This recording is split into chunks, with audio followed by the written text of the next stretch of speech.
Hello, welcome to Beyond Science. Today we're going to be learning about the development of the model of the atom. In this video, we will describe how the model of the atom has developed over time as new evidence has been discovered, and we will describe the evidence that led to the development of the plum pudding model and the nuclear model. Today we know a lot about the structure of atoms and the arrangement of subatomic particles. This was not always the case. Theories about atoms have changed and developed over time as new scientific discoveries have been made. In the 1800s, John Dalton proposed that all substances were made of solid spheres called atoms. In Dalton's model, atoms were solid spheres that could not be divided into anything smaller. In the early 1900s, J.J. Thomson discovered the electron. He modified the solid sphere model of the atom to a sphere of positive charge with negatively charged electrons embedded within it. This was named the plum pudding model, referencing the currents scattered throughout a Christmas pudding. Ernest Rutherford and his team tested out the plum pudding model. They fired positively charged alpha particles at thin pieces of gold foil. Most of the alpha particles went straight through with no deflection. However, a small number of them were scattered in different directions. The experiment led to the conclusion that the mass of the atom is concentrated at the centre, which they then called the nucleus.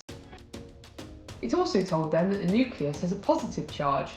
This nuclear model replaced the plum pudding model. Later experiments determined that the positive charge of the nucleus was due to the presence of smaller particles called protons. In 1913, Niels Bohr suggested that the electrons orbit the nucleus in shells, and the shells are at set distances from the nucleus. Bohr's theory was supported by experiments he carried out into light emitted from heated elements. Later experiments led to the theory that the nucleus of atoms was made up of smaller particles, each having the same amount of positive charge. These particles became known as protons.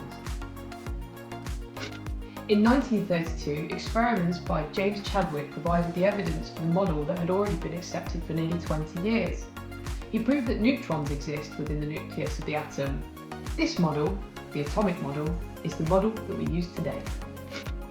So remember, scientific ideas develop over time as new evidence is discovered. Atoms have historically been thought of as solid, indivisible spheres. J.J. Thomson discovered the electron and proposed the plum pudding model, in which atoms were spheres of positive charge with electrons embedded within them. Rutherford showed with his alpha particles scattering experiment that the positive charge of an atom was concentrated at its centre. The nuclear model replaced the plum pudding model.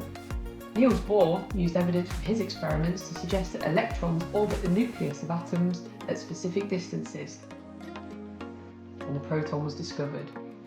James Chadwick discovered the neutron and proved that the nuclear model was correct. This is the model that we use today.